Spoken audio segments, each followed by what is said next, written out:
VMC,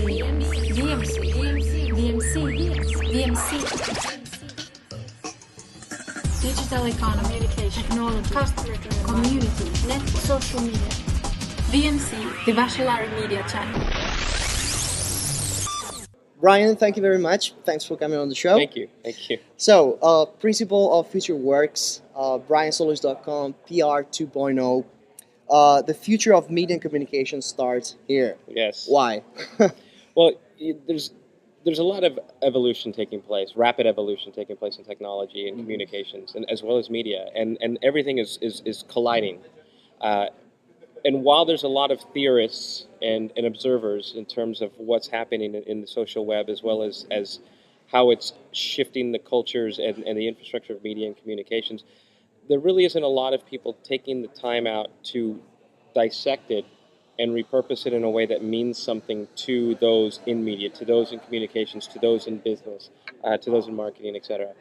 So I believe that I needed it from me as well to understand and learn exactly what was taking place. So what I thought I would do is in the process of learning that I would share what I was learning with everybody else. So How does it feel on the 10th anniversary of Future Work this year?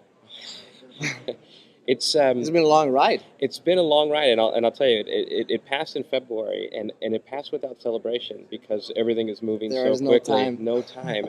But when you stop and think about it, I started it to practice social public relations before it was social, and it was to experiment with these ideas that you could now still, and it's still important today, to embrace traditional media. Why you decided to fund Future Work? Well, mostly because I wanted to practice the idea of direct influence, right? So using traditional media as well as going directly to the communities that were really influential for people. And I wanted to experiment with that, and the company that I was working with wasn't ready to embrace that.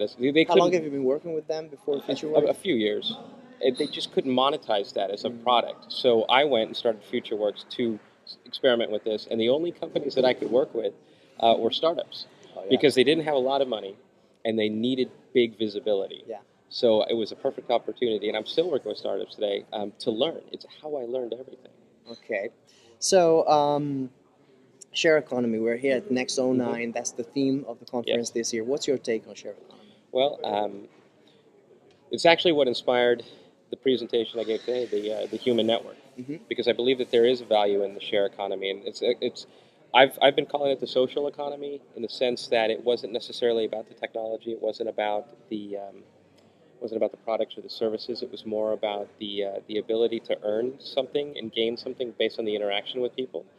So to me, it says everything. It's actually what it's why I'm here. It's why I continue to do what I do, because there is an economic value. How much sharing has become part of the actual business as you do at FutureWorks, for example? Well, when you can share expertise and when you can share knowledge, it does go a long way into sort of creating visibility, whether it's good or bad. And in this case, it has helped FutureWorks in the sense that companies would like to maybe work and experiment with those ideas. So in the share economy has actually contributed to the real economy. I've been able to transcend relationships into business relationships, absolutely. So do you think that the share economy, well, does it apply to everyone, or is it something just that works for... I think it applies to those people who believe that they have something to contribute, because otherwise then it's the take economy, Yeah. And as long as people feel that they can contribute and earn the right or the privilege to interact with someone, then absolutely. Those are the people that can gain something. All right. So there has been a little bit of buzz lately around PR, whether it's needed or not. Calacanis and Loic, they say they have strong point of view. What do you think? Well, I've talked to them actually quite a bit about it. Both Jason and Loic, and both of those individuals have done their own PR. They've done their own PR extremely well. But they also have unique personalities that I don't think a lot of people sort of could replicate. So can they? They're their own great publicists, and they've done a good job. But they also enjoy the spotlight. They invest in getting opportunities and making opportunities to get that spotlight. But are they right in terms of the regular public relations? Probably not. I mean, everybody needs a little bit of help in terms of getting visibility and exposure that's going to help promote and help communicate the solutions that matter, right? Otherwise, but then again, and I'll finish the statement quickly so that I could talk about this all day. PR as a function, as it exists, though, they are right. If you were going to stereotype an industry, public relations is not working the way it is, right? And that's through spin, through broadcast, through promotion.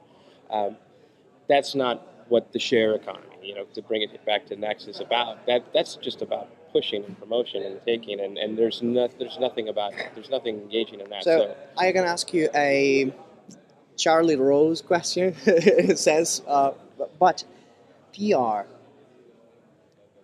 public relations or personal relations? It's an interesting question. I think PR stands for publicity today, right?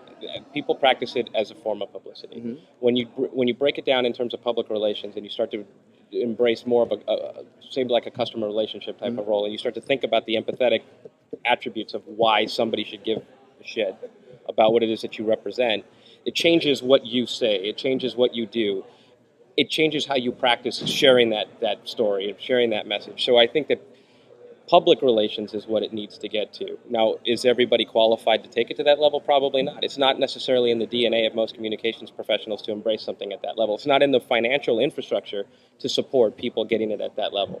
But it needs to, and it will. Cool.